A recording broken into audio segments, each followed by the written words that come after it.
The assembly hall floated in the darkness of space, a massive structure built by 12 different species working together. Inside, representatives from 17 worlds sat in their designated sections, each area designed for their specific needs. The humans occupied a simple platform with standard gravity and atmosphere. Ambassador Haijin stood at the center podium, her voice calm and measured as she spoke about cultural exchange programs. She had spent 20 years building relationships across the galaxy.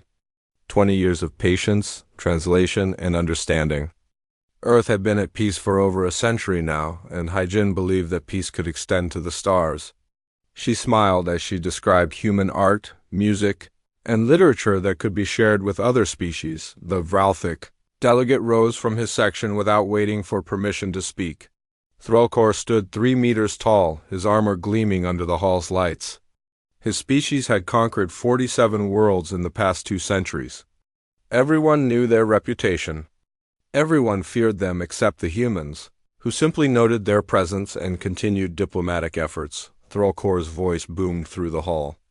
The humans speak of peace and art. They speak of sharing stories and songs.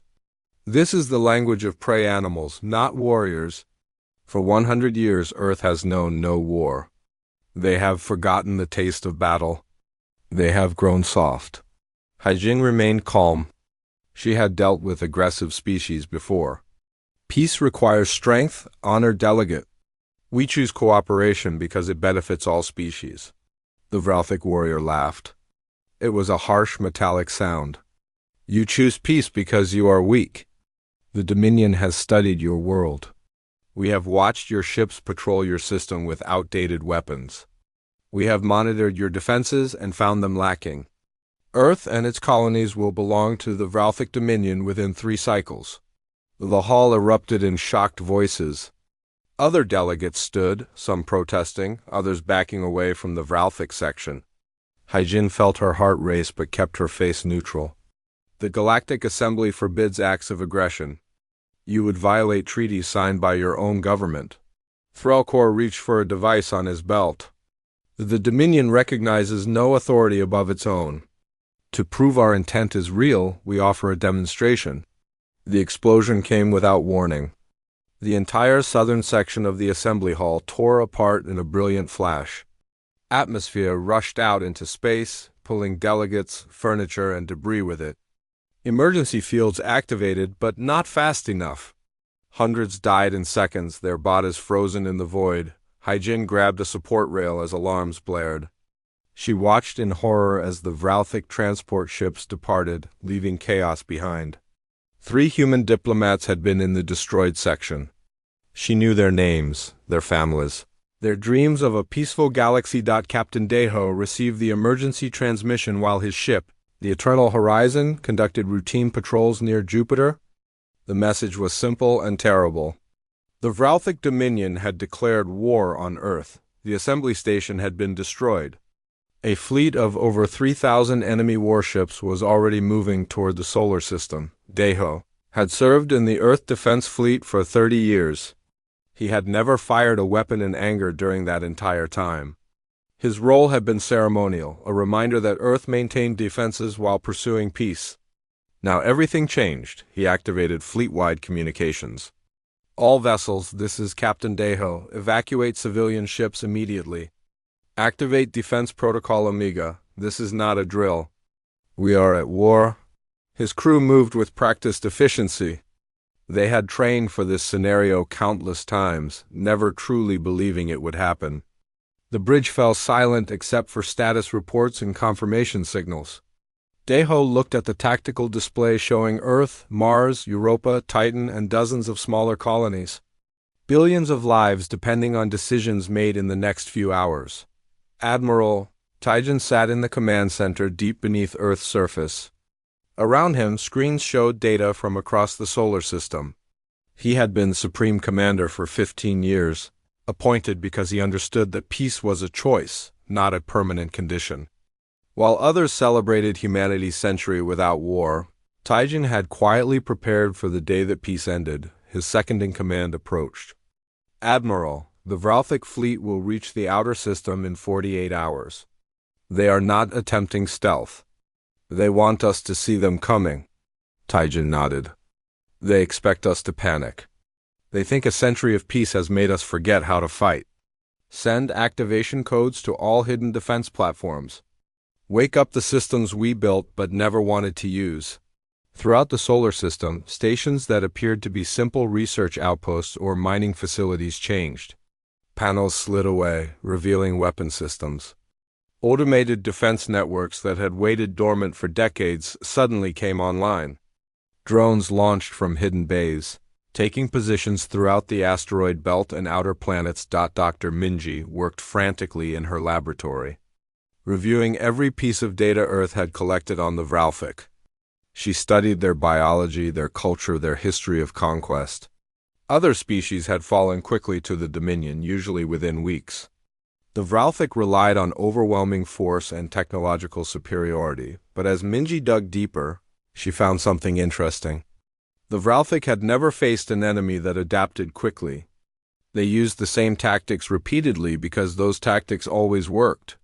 Their military doctrine was rigid, based on shock and awe. They expected enemies to surrender once they understood the Dominion's power. She sent her findings to Admiral Taijin with a note. They have never fought someone who refused to break. They have never faced an enemy that learned from every encounter. Their strength is also their weakness. The Vralfik fleet entered the outer solar system right on schedule. Threlkor stood on the bridge of the command ship, surrounded by holographic displays showing the pathetic human defenses. A few hundred ships, some automated platforms, nothing that could stop the Dominion. "Launch the first wave," he commanded. "Destroy their outer colonies?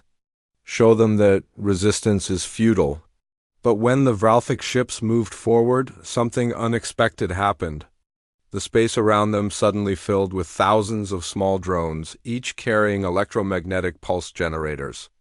They detonated in coordinated waves, disrupting Vralfik sensors and communications. While the enemy fleet scrambled to restore their systems, railgun platforms hidden in asteroids opened fire. Tungsten rods traveling at significant fractions of light speed smashed into Vralfik ships, punching through shields and armor. Captain Deho watched from the eternal horizon as the first engagement unfolded exactly as Admiral Taijin had planned. The Vralfik were powerful, but they had made a critical mistake. They assumed humanity's peace meant humanity had forgotten war. They were wrong. Humanity remembered everything. Every battle, every tactic, every horror of warfare was recorded in Earth's history. The only thing that had changed was humanity's choice not to use that knowledge. Now the choice was different. Haijin's message reached all human ships and colonies, broadcast on every channel. They wanted war. They destroyed the peace we built. Now they will learn what happens when humanity stops choosing peace and starts choosing survival. The Vralfik fleet regrouped after the initial attack, their confidence shaken but not broken. They had lost 40 ships to the human ambush, a minor setback in their eyes. Threlkor studied the tactical reports with growing irritation. The humans had surprised them, nothing more. The Dominion would adjust and crush this resistance, but the surprises kept coming. Human ships refused to engage in traditional battle formations. Instead, they struck from unexpected angles, fired their weapons, and retreated before the Vralfik could return fire effectively. Captain Deho commanded these hit-and-run attacks from the eternal horizon. His strategies based on ancient Earth naval warfare adapted for space combat. Engineer Sun Ho worked in a classified facility on Earth's moon, activating weapon systems that had been designed decades ago, but never deployed. These were weapons humanity had created during its own wars, then locked away when peace came. Now he entered access codes that had waited unused for 100 years. The first weapon was simple, but devastating. Nano-disassemblers, tiny machines that could break apart metal and composite materials at the molecular level. Sunho loaded them into missile warheads and sent them to the fleet. When these missiles struck Vralfik ships, they did not explode. Instead, they released clouds of nano-machines that began eating through hulls, turning proud warships into floating debris. Colonel Jiwan led Earth's Special Operations Division on a dangerous mission. Intelligence had located a Vralthic supply station on one of Saturn's moons. It was lightly defended because the enemy believed humans could not reach it without being detected. They were wrong. Jiwan and her team of 12 operatives flew in a stealth ship that used technology adapted from deep space research vessels. They approached the station slowly, matching its orbit perfectly.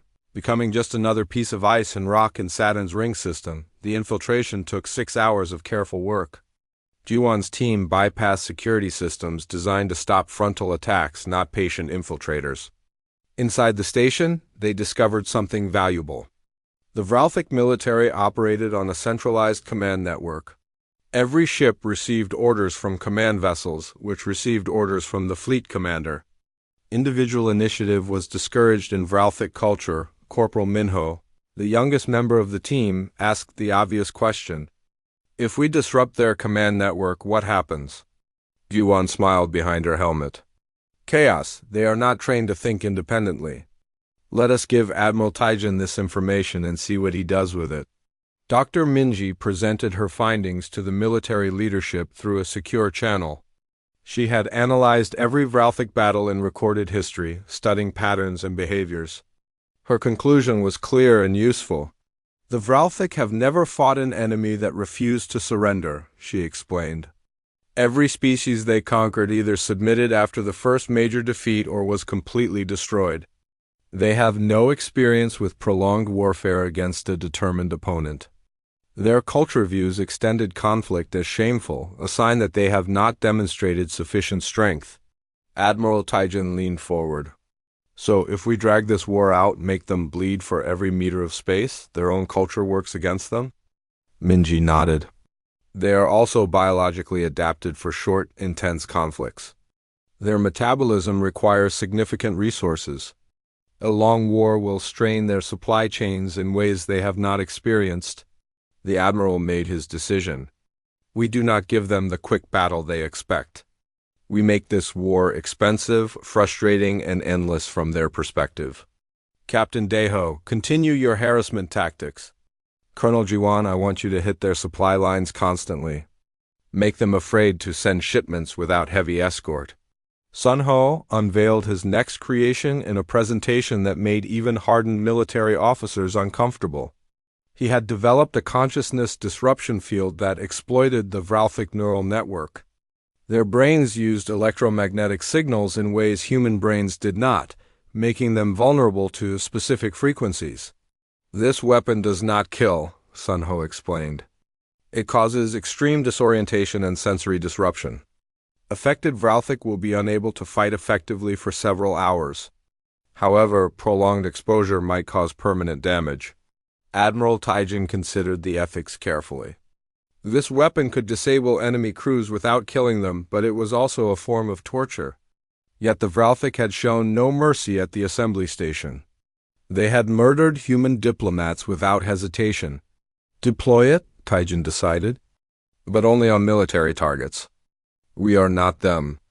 We remember that even in war, some lines should not be crossed. The human counterattack intensified over the following weeks.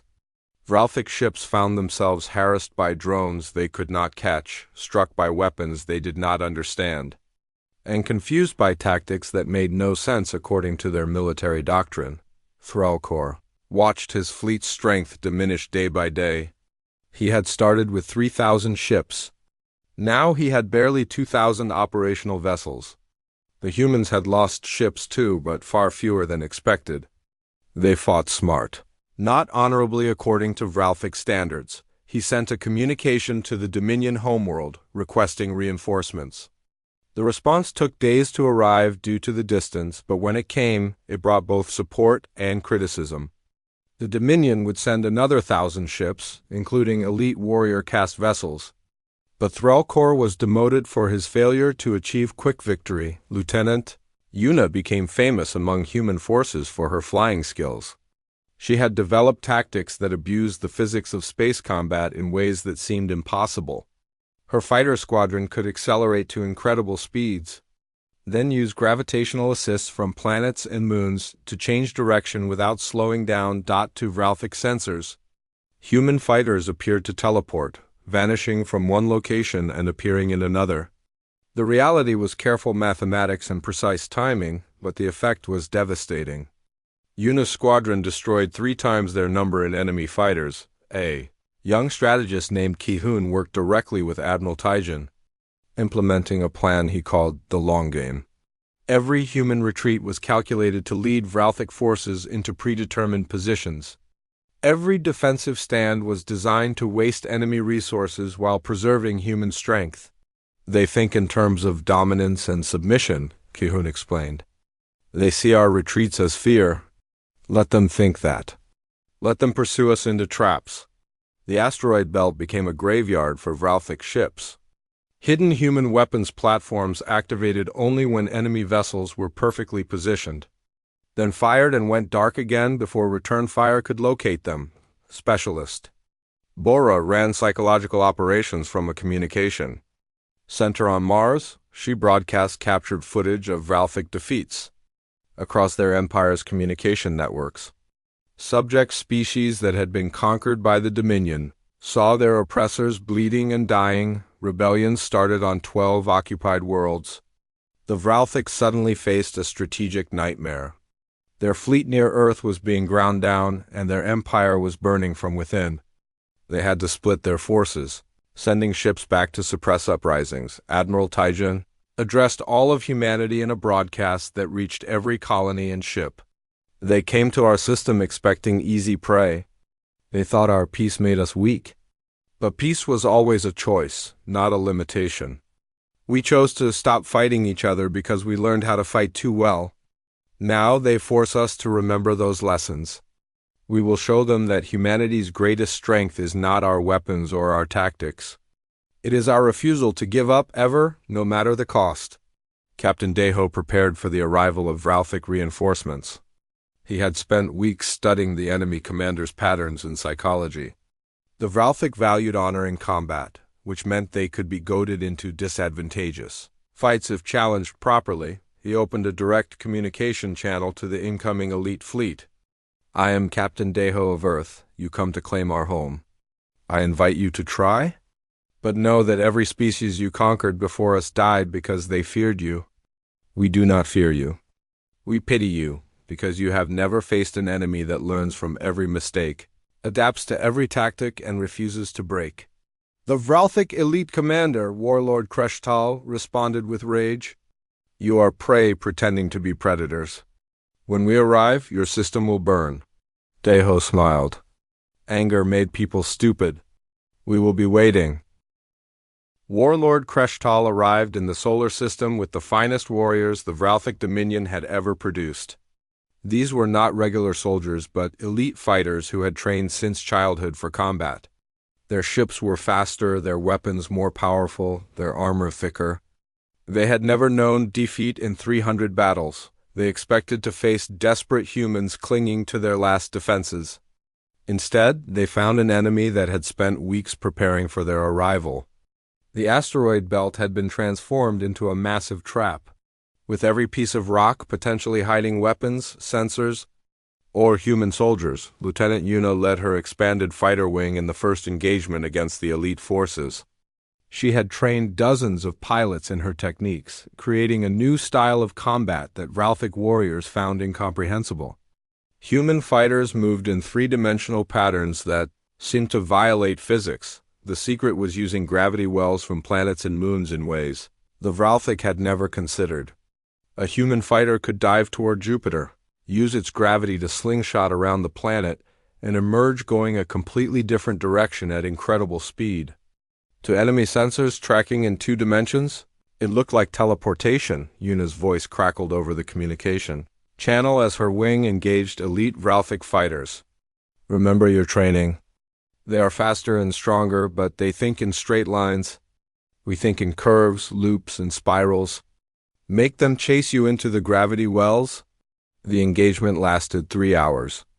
Yuna lost 8 fighters but destroyed 40 Vralthic elite craft. It was a victory, but the cost reminded everyone that even with superior tactics, the enemy could kill them. Strategist Ki-hoon watched the battle unfold from his station on Earth, tracking every movement on holographic displays. He saw patterns in how the Vralthic elite forces operated. They were aggressive, always attacking, never retreating even when tactically wise. Their culture considered retreat to be shameful. He sent an urgent message to Admiral Taijin. "Sir, the elite forces have a fatal flaw. They cannot retreat without dishonor. If we can position them in situations where retreat is the smart choice, they will stay and die instead." Taijin understood immediately. "We turn their honor into a weapon against them. Set up kill zones that look like easy targets. When they attack and realize it is a trap, their honor will not let them withdraw." Over the next 2 weeks, human forces implemented this strategy repeatedly. Damaged human ships would broadcast distress signals, appearing vulnerable. Vralthic elite warriors would rush to destroy them, only to find themselves surrounded by hidden human vessels that emerged from behind asteroids or from the rings of Saturn. Colonel Giwan executed her most dangerous mission yet. Intelligence had located Warlord Kreshtal's command ship, a massive vessel that coordinated all elite forces. Jiwan and her team would infiltrate that ship and plant a virus in its tactical network. The insertion was nightmarish. Her team used a captured Vralthic shuttle, flying through active combat zones while pretending to be enemy reinforcements. One wrong identification code would mean instant death. Corporal Minho piloted the shuttle while Jiwan prepared her team. "The virus does not destroy their systems," she explained. "That would be too obvious. Instead, it introduces small errors. Targeting systems will be off by fractions of a degree. Navigation will have tiny delays. Not enough for them to notice immediately, but enough to make them miss shots and arrive late to battles." They docked with the command ship using forged authorization codes. The Vralthic were so confident in their security that they never imagined enemies could penetrate this deep into their fleet. Giwan's team moved through the massive vessel's corridors. Their suits adapted to look like maintenance workers' gear from a distance. The central computer core was guarded, but not as heavily as it should have been. The Vralthic had grown arrogant. Giwan planted the virus personally, watching as it spread through their network like invisible poison. On the way out, they were discovered. A Vralthic security officer noticed something wrong with their identification tags. The firefight was brief and brutal. Minho took a plasma bolt to his shoulder but kept fighting. They escaped with 2 team members dead and 4 wounded, but the virus was active. Specialist Bora escalated her psychological warfare campaign. She had been broadcasting Vralthic defeats to conquered worlds, but now she did something more aggressive. She hacked into Dominion communication networks and broadcast directly to Vralthic military channels. The messages showed captured footage of elite warriors dying to human weapons. She added commentary in the Vralthic language, words carefully chosen to undermine their confidence. "Your elite bleed like everyone else. Your honor means nothing to physics. Your empire is built on fear, and fear is breaking." The effect was subtle but real. Vralthic commanders started second-guessing their tactics. When facing human forces, some chose caution over aggression for the first time in their careers. The virus Jiwan had planted made things worse. As targeting systems failed at critical moments, Captain Deho engaged in a direct confrontation with Warlord Kreshtal. The Vralthic commander had challenged him to single combat between their flagships, a tradition in Dominion warfare. Deho accepted. Knowing it was a trap, but also seeing an opportunity, the 2 ships faced each other in the space between Mars and Jupiter. According to the rules, no other vessels would interfere. It would be a test of skill, strategy, and ship design. Kreshtal opened fire first, his weapons tearing through space with devastating power. But Deho had studied Vralthic tactics for weeks. He knew they favored overwhelming offense over defense. The Eternal Horizon dodged rather than matching fire, drawing out the engagement. "You fight like a coward," Kreshtal broadcast. "Stand and face my weapons honorably." Deho replied calmly. "I fight to win, not to satisfy your definition of honor." "There is a difference." The duel lasted 6 hours. Deho used every trick he knew, making Kreshtal waste ammunition on false sensor images, leading him into debris fields that damaged his ship's hull. and exploiting the targeting errors introduced by G1's virus. Finally, with his ship battered but functional, Deho made his move.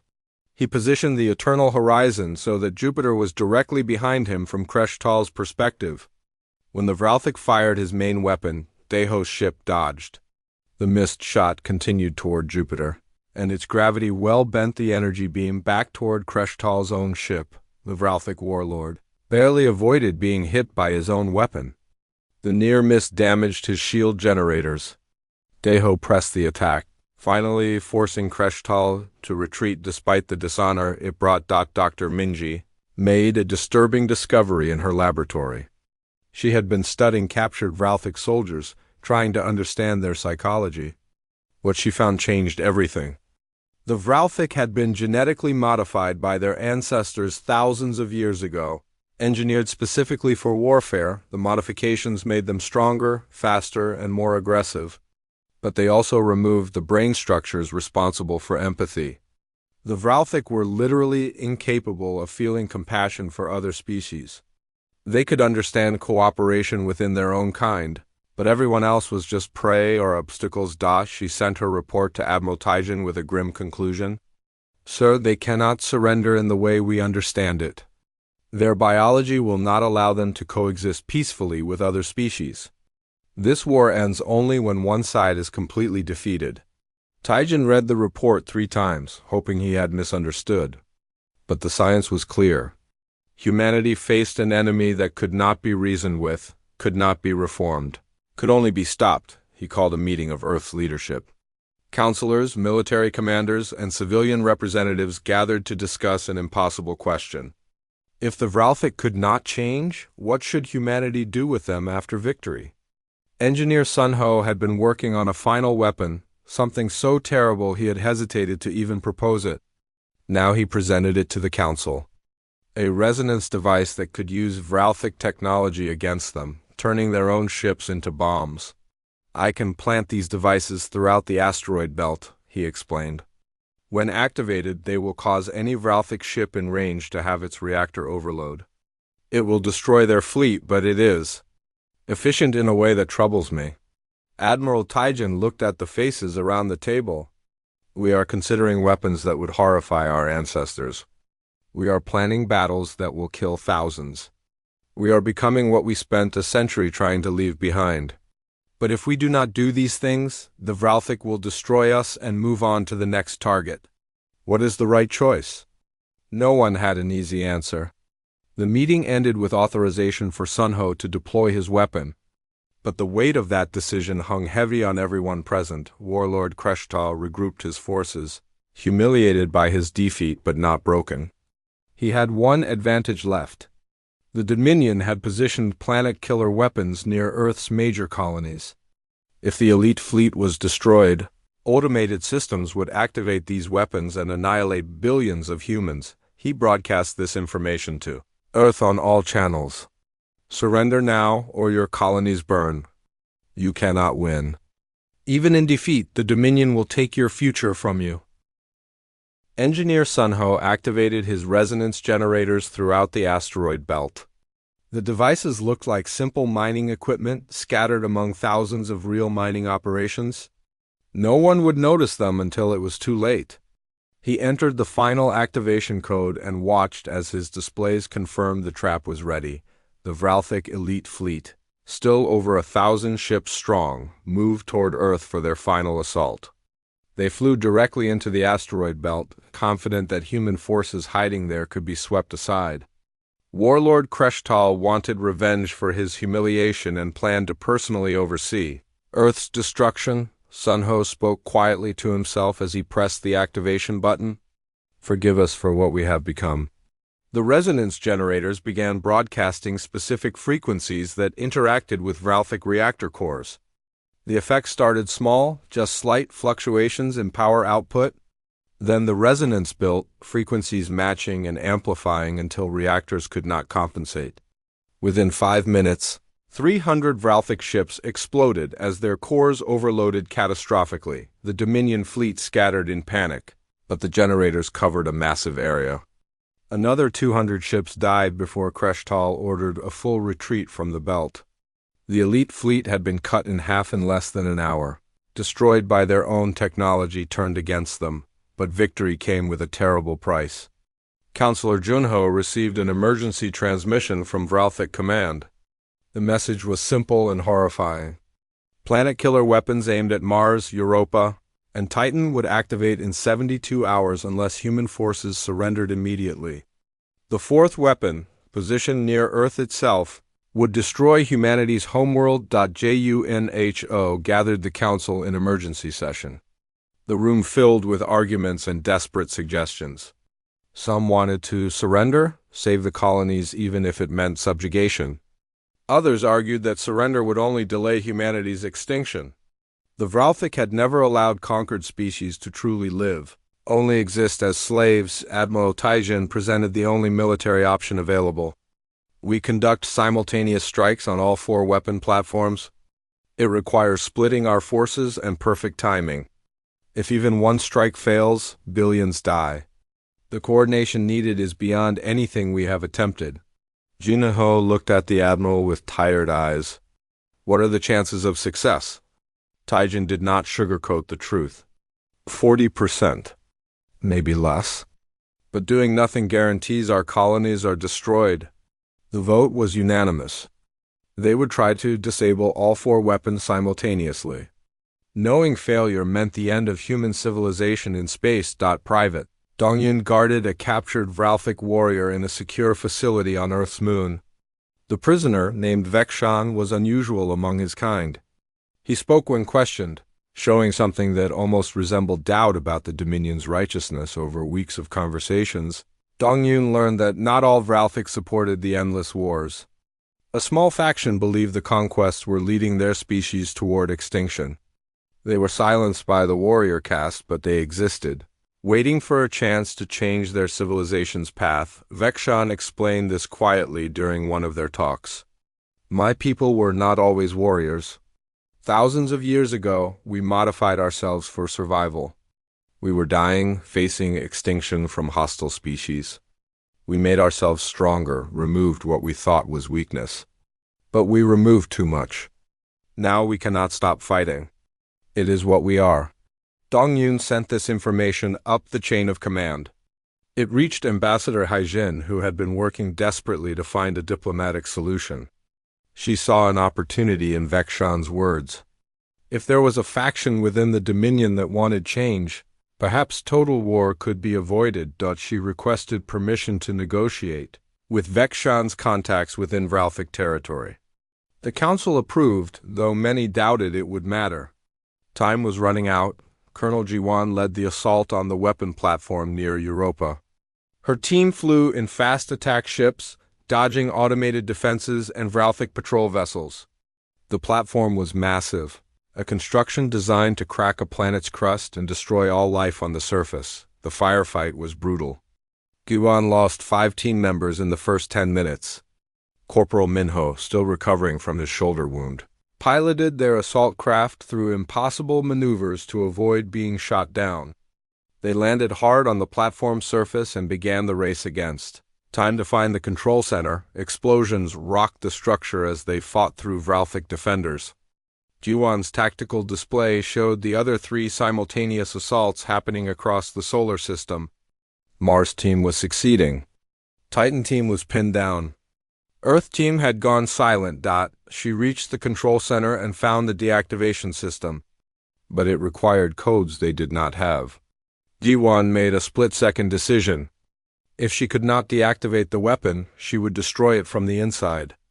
She armed every explosive her team carried and set them around the core. "Everyone evacuate now," she shouted. "Minho, bring the ship to extraction point Beta." They ran through corridors while automated systems tried to stop them. Behind them, timers counted down to detonation. Jiwan's team made it to their ship with 15 seconds to spare. The explosions tore through the platform's core, and they felt the shockwave even as they accelerated away. 3 platforms destroyed. 1 remained. The weapon aimed at Mars with its 6 billion inhabitants, Lieutenant Yuna, volunteered to lead a desperate last attempt on the Mars platform. The assault team assigned to it had been wiped out by Vralthic defenses. Someone had to try, and Yuna was the best pilot in the human fleet. She took her fighter squadron on what everyone knew was likely a suicide mission. The Mars platform had been reinforced after seeing the other three destroyed. It was ready for human attackers. Yuna flew like she had never flown before, using every trick she knew and inventing new ones on the spot. Her fighters danced through overlapping defense grids, each pilot knowing their math had to be perfect or they would die. Half her squadron was destroyed in the first pass. Yuna kept going, leading the survivors directly at the platform's weapon core. If they could not disable it, they would destroy it the same way Jiwan had, even if it meant crashing their ships into the structure. Captain Deho watched from the eternal horizon, unable to help. The battle was too far away, and his ship was needed to engage the remaining Vralthic fleet. He listened to Yuna's communications, hearing her calm voice directing her pilots even as they died around her. Medic Sion worked frantically in a field hospital on Mars, treating wounded soldiers from both sides. She had started this war believing the Vralthic were monsters, but as she treated injured prisoners, she saw their pain and fear. They might be genetically incapable of empathy, but they could still suffer. One young Vralthic soldier, barely old enough to fight, looked at her with something she recognized as confusion. "Why do you heal me?" he asked in broken human language. "I am your enemy." Sion met his eyes. "Because I am human. We remember what we are, even in war. Especially in war." That soldier would later tell others about the human doctor who saved his life. Those stories spread among younger Vralthic warriors, planting seeds of doubt about everything they had been taught. Ambassador Hyjin made contact with the Vralthic resistance faction through channels Vexan provided. The conversation was tense and rushed.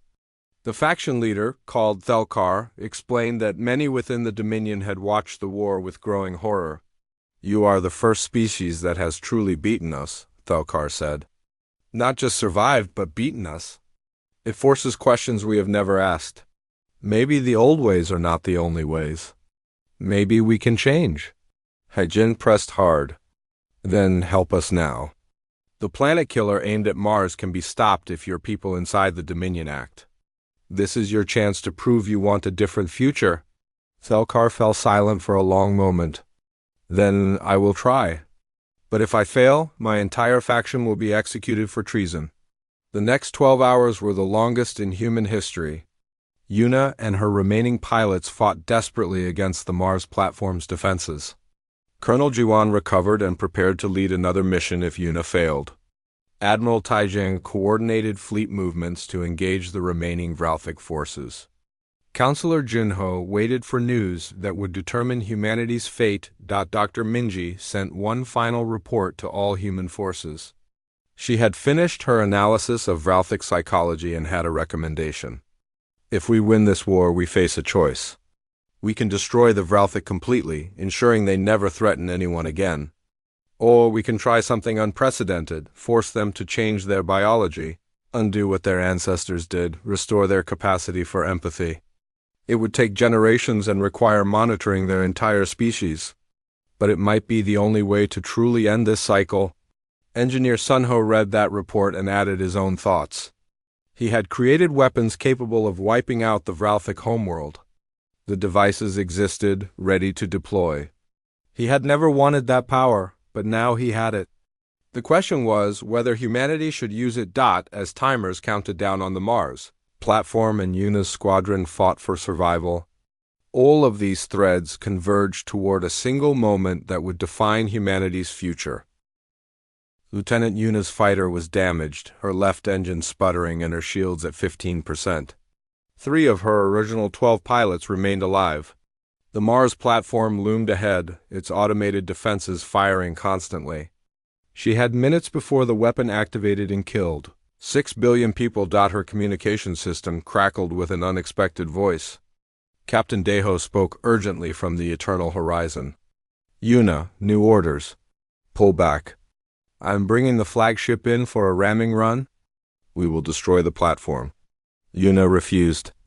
"Sir, the eternal horizon is the command ship. Humanity needs you alive.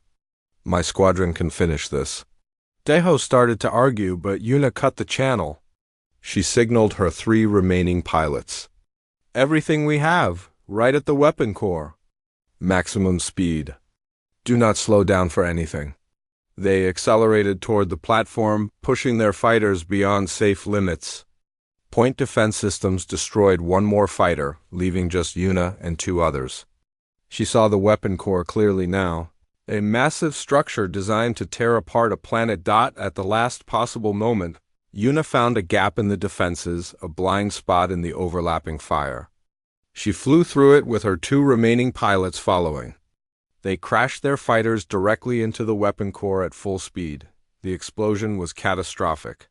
The entire platform tore apart, and the planet killer weapon collapsed into itself before it could activate. On Mars, 6 billion people continued living without even knowing how close they had come to death. Deho watched the explosion on his display. He knew Yuna had not survived. She had been the best pilot he had ever seen, and she had given her life to save others. He would make sure humanity remembered her name, but there was no time to grieve. The Vralthic fleet, reduced but still dangerous, was regrouping for a final assault. Admiral Tyjan's forces engaged them throughout the solar system in the largest space battle humanity had ever fought. Meanwhile, inside the Vralthic Dominion, Thelkar and his resistance faction made their move. They had been planning this for years, waiting for the right moment. The war with humanity provided that moment. Too many young Vralthic warriors had died against an enemy that refused to break. Too many doubts had spread through the ranks. Thelkar's forces seized control of 3 major command centers and arrested Warlord Kreshtal while he was coordinating the fleet attack. The coup was swift and brutal. The warrior caste fought back, but the resistance had support from Vralthic who were tired of endless war. Within 6 hours, Thelkar controlled the Dominion government. He immediately sent a message to Earth, requesting a ceasefire and negotiations. Counselor Junho received the message with cautious hope. Ambassador Haijin joined the emergency session to discuss the offer. But the terms proposed by the new Vralthic leadership were unacceptable. They wanted to retreat from Earth and keep their empire intact, maintaining control over all conquered worlds. Junho spoke firmly. We did not fight this war to return to the old situation. Every species they have enslaved deserves freedom. Colonel Jiwan provided intelligence that changed the calculation. Her infiltration teams reported that rebellions across Vralthic territory were succeeding. 12 conquered worlds had already thrown off Dominion control.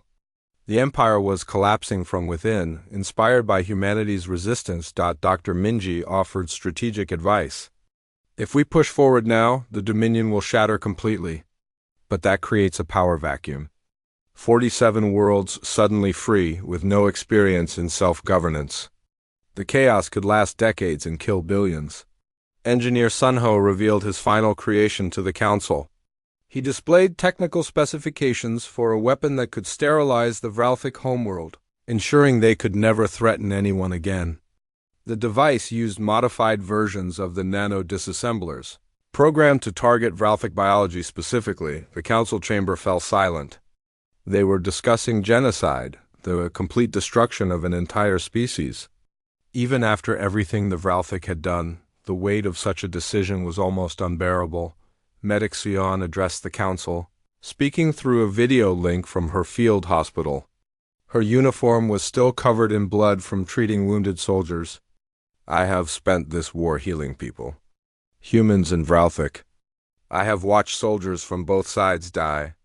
I have seen their fear and pain. The Vralthic may be genetically incapable of empathy, but they can still suffer. They can still feel terror. If we use that weapon, we become something worse than them. We become a species that chooses genocide even when we have other options. Her words resonated with many council members. But others argued that the Vralthic could not be allowed to survive as they were, always a threat to return. Admiral Tyjan proposed a middle path. We force them to accept comprehensive terms. Not just retreat, but complete dismantling of their military structure. More importantly, we require them to reverse the genetic modifications their ancestors made. Dr. Minji's Research shows it is theoretically possible to restore their capacity for empathy through gene therapy. It would take generations, and we would need to monitor them throughout the process. Jin Ho considered this carefully. We would be forcing biological changes on an entire species. How is that different from genocide? Taijin met his eyes. Because it gives them a future. A different future than they planned, but a future nonetheless. The alternative is either destroying them completely or letting them continue as they are. Neither is acceptable. The council voted. The decision was close, but it passed. Humanity would demand complete surrender, liberation of all conquered worlds, and mandatory genetic therapy to restore Vralthic empathy. Earth forces would maintain peacekeeping presence in Dominion territory for as long as necessary. Ambassador Haijin transmitted these terms to Thelkar. The Vralthic leader listened in silence, his expression unreadable through the video link. Finally, he spoke. You ask us to change what we are, to become something we have not been for thousands of years. This is a form of death. Haijin responded with quiet strength. It is a form of rebirth. Your species faces a choice, change or die. We offer you the chance to become what you were before your ancestors made their terrible mistake. We offer you the possibility of peace, of coexistence, of a future beyond war. But we will not negotiate on this. Accept our terms or face complete destruction. Thelkar consulted with his faction. The discussion lasted hours while human and Vralthic forces maintained their battle positions, ready to resume fighting at any moment. Finally, the answer came. The Vralthic accepted humanity's terms. The war was over. The aftermath took years to resolve. The Vralthic Dominion became the Vralthic Republic, a government committed to peaceful cooperation under Earth oversight. Conquered species gained independence, and humanity helped them establish stable governments. The genetic therapy program began immediately.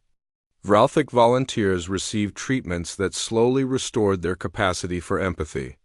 The process was painful, both physically and emotionally. Vekshan was among the first volunteers. Wanting to prove that change was possible, Private Dongyun visited him during his treatment. The young soldier had become friends with his former prisoner during their long conversations.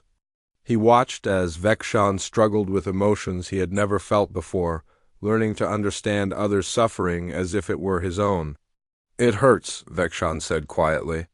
Feeling what I have done to others. Understanding the pain we caused. How do you bear it? Dongyun answered honestly. We learn to live with it. We try to do better. That is all anyone can do. Captain Deho, promoted to admiral after the war, commanded the new Terran peacekeeping fleet. This force protected not just Earth but all species that had suffered under Vralthic rule. Deho made sure that Lieutenant Yuna's name was inscribed on every ship in the fleet. A reminder of the price paid for peace, Ambassador Haijin received the Galactic Assembly's highest honor for preventing genocide while securing lasting peace.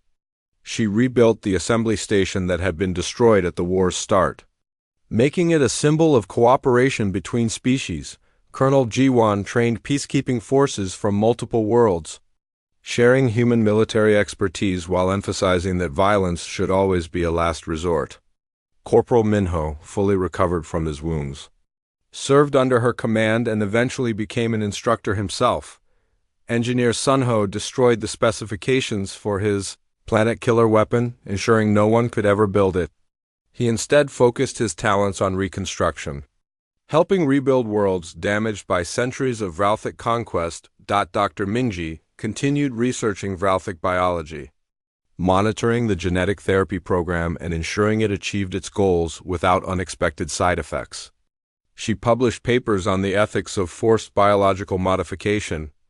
Acknowledging the moral complexity of what humanity had done, Medic Sion opened a medical school that trained doctors from multiple species, including Vralthic. She taught that healing transcended species boundaries and that empathy could be learned even when biology made it difficult. Counselor Jinho remained in government, guiding Earth's expansion as a galactic power. But he never forgot the decisions made during the war. The weight of holding billions of lives in balance. 10 years after the war ended. Vex'an addressed the Galactic Assembly as the Vralfic Republic's ambassador. He spoke of his species' transformation,